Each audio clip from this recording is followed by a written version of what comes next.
السلام علیکم ورحمۃ اللہ وبرکاتہ۔ الحمد للہ وحدہ والصلاة والسلام علی من لا نبی بعدہ۔ اعوذ باللہ من الشیطان الرجیم، بسم اللہ الرحمن الرحیم۔ اذا طلقتم النساء فطلقوہن لعدتہن واحصوا العدہ۔ سوشل میڈیا کے اوپر ایک ویڈیو گردش کر رہی ہے مسلک اہل حدیث کے مایہ ناز مفتی اور انتہائی قابل احترام مفتی عبد الرحمن عابد صاحب حافظہ اللہ عن، جو ماشاءاللہ اس وقت ایک بڑے عظیم مسند کے اوپر مفسر قرآن مولانا مفتی عبدالسلام بٹوی صاحب رحمہ اللہ رحمۃ واسعہ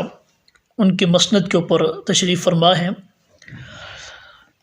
دین کا کام ماشاءاللہ بہت احسن انداز میں کر رہے ہیں، کسی بات کے اوپر کوئی شکوک و شبہات نہیں۔ بسا اوقات وہ ایسی بات کر جاتے ہیں کہ جو کیونکہ وفوق کل ذی علم علیم، ہر علم والے کے اوپر صاحب علم جو ہے وہ بیٹھا ہوا ہے، اس بات کو بالکل بھولنا نہیں چاہیے۔ تو گزشتہ روز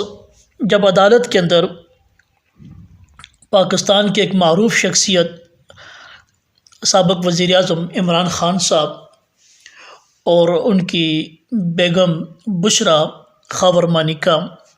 جب ان کا عدالت کے اندر یہ فیصلہ ہوا کہ ان کا جو نکاح تھا، جو شروع سے ہی مشکوک رہا ہے، جب سے ہوا ہے اس وقت سے لے کر آج تک یہ مشکوک ہی رہا ہے، ہر وقت میں ہر دور میں جب ان کی حکومت تھی تب بھی یہ باتیں جو ہے وہ منظر عام پر آتی رہی ہیں۔ جب یہ نکاح ہوا ہے اس وقت بھی اس کے اوپر بہت زور و شور تھا، اور اس وقت کیونکہ زور تھا، پاور تھی، اس بات کو دبا دیا گیا۔ لیکن اب چونکہ پاور نہیں رہی، زور نہیں رہا،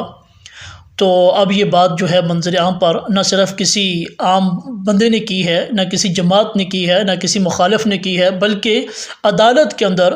دونوں طرف کے دلائل کو سنا گیا، وکلاء کو سنا گیا، دونوں طرف سے وکلاء موجود تھے، اور خود خان صاحب وہاں پر موجود تھے، ان کی اہلیہ موجود تھی، اور ان کے وکلاء جو ہے وہاں پر موجود تھے، ان کو سنا گیا۔ اس کے بعد جو ہے فیصلہ محفوظ کیا گیا، اس کے بعد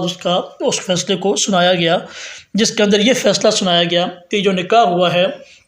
جو نکاح خواں تھے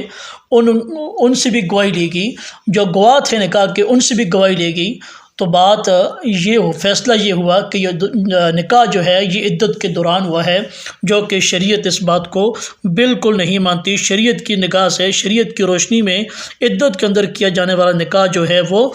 باطل ہوتا ہے، وہ نکاح باقی نہیں رہتا۔ اگر کوئی عورت عدت مکمل ہونے سے قبل شادی کر لیتی ہے تو یہ دوسرا نکاح جو ہے وہ باطل ہوگا۔ اس پر تمام علماء کرام کا اجماع ہے۔ وہ عورت جو ہے فوری طور پر پہلے خاوند کی عدت گزارے گی، پھر وہ آگے جو ہے وہ شادی کرے گی۔ وَلَا تَعْزِمُوا عُقْدَةَ النِّكَاحِ حَتَّى يَبْلُغَ الْكِتَابُ أَجَلَهُ، اس وقت تک نکاح کرنے کا پختہ عزم نہ کرو جب تک عدت کی تحریر اپنی مدت پوری نہ کر لے۔ اگر کوئی ایسا نکاح کر لے تو وہ نکاح باطل ہوگا، اور وہ نکاح جو ہے قاضی کو فسخ کرنے کا بھی اختیار ہے اور لازم ہے وہ، اور قاضی تعزیراً اس کی سزا بھی دینے کا اختیار رکھتا ہے۔ مفتی صاحب عبد الرحمن عابد صاحب وہ کہتے ہیں کہ ایک شخص نے اپنی بیوی کو طلاق دے دی تو ظاہر ہے قرآن کریم کی روح سے بات ان کی بالکل درست ہے کہ اس کو 3 حیض یا 3 قروء جو ہیں، یہ قرآن کے الفاظ ہیں، وہ عورت کے لیے عدت کے ہیں۔ ان کے اندر اس کا خاوند اگر رجوع کرنا چاہے تو کر سکتا ہے، اگر وہ رجوع نہیں کرتا، عدت پوری ہوتی ہے، تو پھر کوئی بھی کسی بھی خاوند سے، وہ کسی بھی شخص سے وہ عورت نکاح کر سکتی ہے، اس کو اجازت ہے، اس کے اوپر کوئی بھی اعتراض نہیں کرتا۔ لیکن مفتی صاحب نے بڑے جو ہے باسوق سے یہ بات، وثوق سے یہ بات کی، اور بڑی دلیری اور بہادری سے یہ بات کی کہ اس نے جو نکاح کیا ہے وہ نکاح بالکل شرعی ہے، اس کے اندر شرعی طور پر ایسی کوئی قباحت جو ہے وہ نہیں پائی جاتی۔ تو یہاں پر مفتی صاحب کی خدمت میں یہ گزارش ہے کہ عدالت نے سب دلائل سنے ہیں، دونوں طرف کے وکلاء سنے ہیں، خود میاں بیوی موجود تھے، نکاح پڑھانے والا موجود تھا، سب باتیں مد نظر رکھ کر جب یہ بات ثابت نہیں ہو سکی کہ یہ نکاح عدت کے اندر ہوا ہے یا عدت پوری ہونے کے بعد ہوا ہے، تو وہاں پر یہ بات ثابت نہیں کر سکے کہ یہ عدت پوری ہونے کے بعد ہوا ہے، تو مفتی صاحب نے اپنے گھر بیٹھے ہوئے یہ بات جو ہے وہ کہہ دی کہ یہ نکاح عدت پوری ہونے کے بعد ہوا ہے۔ ان کو 3 حیض جو ہے وہ آ چکے تھے۔ عدالت کے اندر یہ جو ہے وہ بیان ہم نے نہیں سنا، نہ مفتی صاحب نے یہ بیان سنا ہوگا کہ انہوں نے اگر 3 حیض کا کہا بھی ہے تو وہ 38 دن کی لمٹ میرے خیال میں جو منظر عام پر ہے وہ 38 دن کا کہا ہے کہ 38 دن کے اندر 3 حیض کسی عورت کو بھی نہیں آتے۔ یہ شرعی اصول کے بھی خلاف ہے کہ 38 دن کے اندر 3 حیض جو ہیں انہوں نے کمپلیٹ کر لیے، اور 3 حیض کمپلیٹ کرنے کے بعد انہوں نے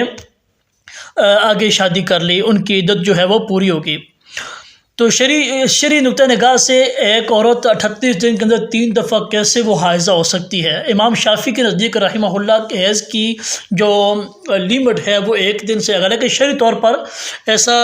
کوئی ہے موجود نہیں ہے کنسیپٹ کہ عورت کو حیض کتنے دن تک جو ہے وہ آتا ہے، کیونکہ یہ ان کی طبیعت کے اوپر، ان کے خاندان کے اوپر، ان کے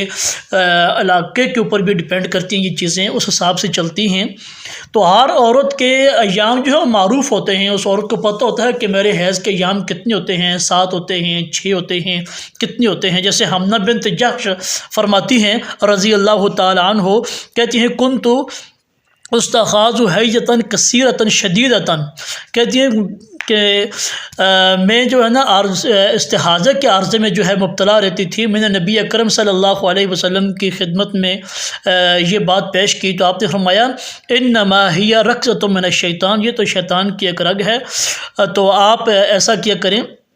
جب آپ 7 روز 6 یا 7 روز کے الفاظ ہیں کہ ستۃ ایام او سبعۃ ایام، آپ 6 یا 7 روز جو ہیں ان کو ایام حیض شمار کر کے پھر نہا لیں، تو جب آپ اچھی طرح پاک صاف ہو جائیں تو پھر 24 یا 23 روز نماز پڑھے، روزہ بھی رکھیں، یعنی یہ مہینے کے اندر 1 دفعہ ہی حیض آتا ہے، ٹھیک ہے۔ اس کے بعد اگر وہ حیض کے جو اس کے لمیٹڈ ایام ہیں، 6 ہیں، 7 ہیں، 10 ہیں، اس کے بعد اگر اس کو وہ دوبارہ اسی مہینے کے اندر خون آ جاتا ہے تو وہ خون پھر حیض کا شمار نہیں ہوگا، وہ خون استحاضہ ہوگا۔ تو 38 دن کے اندر یہ 3 مرتبہ حیض کا آنا یہ شرعی طور پر بھی ممکن ہے جو ہے وہ نہیں ہے۔ بہرحال مفتی صاحب نے اس بات کو ایک بے دلیل کیا ہے، ان کے پاس نہ قانونی طور پر ایسی کوئی انہوں نے دلیل دی ہے، نہ کوئی شرعی طور پر انہوں نے اس کی دلیل دی ہے کہ مفتی صاحب نے کہا یہ فیصلہ قرآن اور حدیث کے خلاف ہے جو آیا ہے آج، اس کی دلیل کوئی نہیں دی کہ یہ کس طرح قرآن اور حدیث کے خلاف ہے، کیونکہ یہ تو وہ بندے موجود ہیں۔ تو دوسری بات یہ ہے کہ مفتی صاحب نے اس ویڈیو کے اندر آخر میں آ کر جو ہے وہ اپنی جو بات اصل میں ان کے دل کی تھی اس بات کو انہیں متنازع بھی بنا دیا کہ اصل میں مفتی صاحب کا تعلق ایک ایسی جماعت سے ہے جو عمران خان صاحب کی اتحادی رہی ہے، جو عمران خان صاحب کے ساتھ جو ہے وہ ان کی جماعت کے جتنے بھی جو ہے لوگ ہیں وہ سب عمران خان صاحب کے حمایتی ہیں، ان کو وہ پسند بھی کرتے ہیں، ان کو بطور لیڈر، جس کا ذکر ان کے جماعت کے اور بھی لیڈر کر چکے ہیں، حافظ سعید صاحب جیسے عظیم المرتبہ لوگ جو ہے وہ کر چکے ہیں۔ تو ایک بات اور بھی یہاں پر عرض کر دوں کہ یہ بھی ہوتا ہے کہ واللہ یئسن من المحیض جو ہے، اس سے بعض مفسرین نے یہ معنی بھی لیا ہے کہ عورت کی جو ہے نا حیض کے جو ایام ہیں، حیض کا آنا جو ہے یہ بند ہونا جو ہے یہ 50 سال تک کی عمر کو جب عورت پہنچ جائے تو اس کا حیض آنا بند ہو جاتا ہے، ٹھیک ہے۔ اکثر جو بیشتر معاشرے میں یہی دیکھا جاتا ہے کہ 45 سال کے بعد 50 سال کی عمر میں عورت کے حیض کا سلسلہ جو ہے وہ ختم ہو جاتا ہے، لیکن پھر بھی اگر اس چیز کو مد نظر رکھا جائے تو بشرا بی بی جو ہیں وہ اس وقت 44 ایئرز کی تقریباً میرے خیال میں ان کی ایج جو ہے وہ ہو چکی ہے۔ اب یہ بھی مفتی صاحب کو اس بات کا بھی علم کنفرم کرنا چاہیے تھا کہ آیا وہ اس پروسیس سے گزرتی ہیں یا نہیں، اگر نہیں گزرتی اس پروسیس سے پھر اس عورت کی جس کو حیض نہ آتا ہو اس کی عدت جو ہے وہ 3 مہینے ہے، پھر اس نے 3 مہینے پورے کرنے ہیں۔ یہاں پر ان کی باتوں سے یہ لگتا ہے کہ 38 دن کا یہ پروسیس ہوا ہے، 38 دن کے اندر یہ سارا معاملہ جو ہے ان کا ہوا ہے، جس کا یہ نشاندہی کی گئی ہے کہ 38 دن کے اندر ان کو 3 حیض جو ہے وہ آ چکے تھے۔ یہ ایک بڑی واضح دلیل ہے ان کے جھوٹ کو جو ہے نا وہ ظاہر کرنے کے لیے۔ تو دوسری بات کہ مفتی صاحب نے جو کہی کہ ان نکاح خان کے اوپر زور تھا، ٹھیک ہے، یہ مالکوں نے تشدد کیا، مفتی صاحب کے پاس ایسی میرے خیال میں کوئی دلیل نہیں ہے، ایسا کوئی ثبوت نہیں ہے، کیونکہ یہ ایک معاملہ عدالت میں تھا، اور اگر اس وقت دباؤ تھا تو پھر مفتی صاحب کو یہ بات بھی ماننی پڑے گی کہ جب یہ نکاح پڑھایا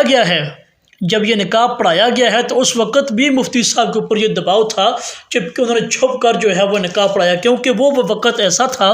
ایسا دباؤ تھا لوگوں کے اوپر کہ لوگوں سے بندوق کی نوک پر ان کی پارٹی جو ہے وہ پارٹیاں چھڑوائی گئی، ان سے الیکشن لڑنے کے لیے جو ٹکٹ ان کو ملے ہوئے تھے پارٹی کی طرف سے، ان سے ٹکٹ لیے گئے، لوگوں کو لاہور جانا لوگوں کا بند کیا ہوا تھا، لوگوں کو ہوٹلوں کے اندر کینڈیڈیٹ جو تھے ان کو محصور کیا ہوا تھا، ان کے اوپر پابندیاں تھیں، ان کے موبائل فون جو ہے اس وقت چھین لیے گئے تھے۔ مفتی صاحب نے شرعی نقطہ نگاہ سے نہیں بلکہ عمران خان کے ساتھ ان کی ذاتی جو ہمدردی ہے، دلچسپی ہے، اس چیز کو مد نظر رکھتے ہوئے، جس کے پیچھے ان کی پوری جماعت کھڑی ہے، آپ سب دیکھتے ہیں فیس بک کے اوپر، دوسرے اکاؤنٹس کے اوپر، کہ مرکزی مسلم لیگ جو ہے وہ مکمل طور پر عمران خان صاحب کی حمایتی ہے، ان کی جماعت، ان کے ورکر سارے، ٹھیک ہے نا۔ یہ ایک بہت بڑی جہادی تنظیم تھی اور پوری دنیا کے اندر اور اہل کفر کے نظروں میں یہ کھٹکتی تھی، لیکن اس کو اس جہاد کے میدانوں سے یہاں تک سیاست میں متعارف کروایا اسی لیے گیا تھا کہ اہل حدیث کا جو ووٹ تھا اس کو توڑنے کے لیے، ٹھیک ہے۔ تو یہ ایک مین مقصد تھا۔ مفتی صاحب وہ وقت بھول گئے کہ یہ کہہ رہے تھے جی بشرا بی بی ایک پاک دامن عورت ہے، متقی عورت ہے، پرہیزگار عورت ہے، باپردہ عورت ہے، مومن عورت ہے، نیک سیرت عورت ہے، تو شاید یہ وہ بات بھول گئے ہیں۔ تو اصل مفتی صاحب تو اپنی مسند پہ بیٹھے ہوئے ہیں، ان کے گھر کا جو ملازم ہے، جو گھر کا رہنے والا ہے، وہ کہہ رہا ہے کہ میں 2014 سے یہ معاملہ جو ہے وہ دیکھ رہا ہوں، مطلب اس کا خامند جو اس کا شوہر ہے وہ یہ کہہ رہا ہے، اور اس نے پورے ثبوت عدالت میں دیے ہیں کہ اس کے بچوں کے کیا اس وقت کیفیت ہوگی ہے، اس طلاق کے بعد کیا معاملات ان کے ساتھ ہوئے ہیں، اور پھر اس سے بڑھ کر مفتی صاحب کو یہ بات بھی یاد نہیں رہی کہ وہ بشرا بی بی ہیں جن کے بارے میں یہ کہہ رہے ہیں کہ بڑی پارسا متقی، ہم نہیں کہتے وہ بدکار ہیں یا کچھ بھی، ہم نہیں کسی کے بعد نہ الزام لگاتے ہیں، نہ ہم اس کے مومن ہونے کی گواہی دیتے ہیں، کہ یہ وہ ہیں جنہوں نے یہ بھی کہا تھا اس وقت اخبارات میں چھپا، ٹھیک ہے جی، میڈیا کے اوپر، ٹیلی ویژن کے اوپر سب نے دیکھا سنا، اینکروں نے اس کے اوپر بحث کی، پارٹی ورکروں سے سوال ہوئے کہ بشرا بی بی نے یہ کہا تھا کہ مجھے خواب کے اندر نبی کریم صلی اللہ علیہ وآلہ وسلم ملے ہیں، اور انہوں نے کہا ہے کہ یہ آپ ان سے نکاح کریں تاکہ پاکستان کے حالات جو ہیں وہ درست ہوں گے، یہ اس سے وزیر اعظم بن جائیں گے۔ پھر عائشہ اور خان صاحب کے بارے میں کہا جو بڑے دین کو سمجھتے ہیں، کچھ علماء سے بھی وہ دین کا فہم زیادہ رکھتے ہیں، تو شاید مفتی صاحب نے پھر ان علماء کی بات کی ہو جو بیچارے 21 دن کی وہ ٹریننگ کر کے آ کر وہ خطیب بن جاتے ہیں، یہاں پر وہ پھر اچھی خاصی تقریریں وہاں پر رٹا کر آتے ہیں، تو یہاں پر وہ کرتے ہیں، پھر شاید ان علماء کی بات کی ہو، لیکن مفتی صاحب کی خدمت میں یہ عرض ہے کہ خان صاحب کا نالج اتنا ہے جو کہتے ہیں کہ قرآن کریم کے اندر تو عیسیٰ علیہ السلام کا ذکر تک نہیں کہیں بھی،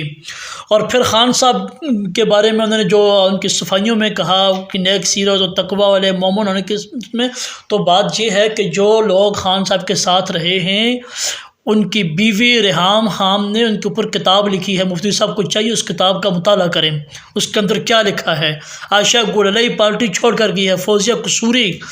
ٹھیک ہے، یہ ان لوگوں سے پوچھیں کہ عائشہ گولئی نے سر عام کہا تھا کہ میرے پاس ابھی بھی خان صاحب کے واٹس ایپ کو میسج موجود ہیں کہ جس کے اندر مجھے جو ہے خان صاحب نے پتہ نہیں کیا کرنے کو کچھ کہا ہے۔ تو بہرحال خان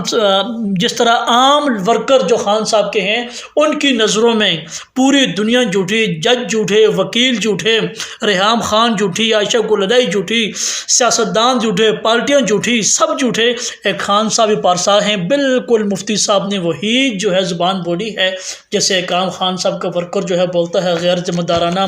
غیر مہذبانہ تو بہرحال اللہ سبحانہ و تعالیٰ سے دعا ہے کہ اللہ کریم ہمیں حق اور سچ بیان کرنے کی توفیق عطا فرمائے، اور مفتی صاحب کو چاہیے کہ اس کے اوپر آپ ایسی مسند کے اوپر بیٹھے ہوئے ہیں کہ آپ کو بالکل قرآن اور حدیث کے مطابق جو ہے بات کرنی چاہیے۔ یہ تو چھوٹے